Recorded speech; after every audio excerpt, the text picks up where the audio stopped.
Go into effect in Minnesota today. Minnesota is the latest state to crack down on what it calls fake service animals. KIMT News 3's Annalisa Pardo. She joins us live to tell us why some people are happy the legislature is finally taking action. Tyler and Ariel, starting today in the state of Minnesota, it's illegal to lie about your pet being a service animal for a disability.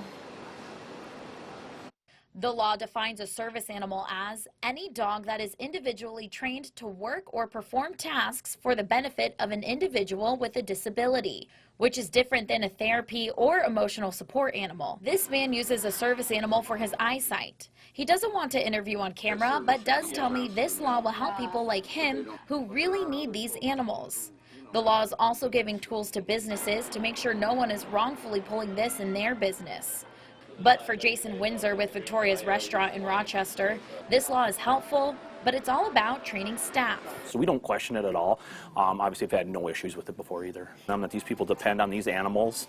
This is how they, operate on their day-to-day life.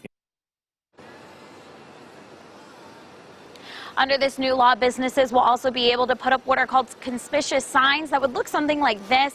They'd be able to put it back on their business, and it says that service animals are welcome, but notes that lying about one is against the law. Live in Rochester, Annalisa Pardo, KIMT News 3. Annalisa, thank you. And if you're caught fibbing about a service animal, it's a petty misdemeanor for the first offense and then a misdemeanor every time after that, which could mean fines and even jail time.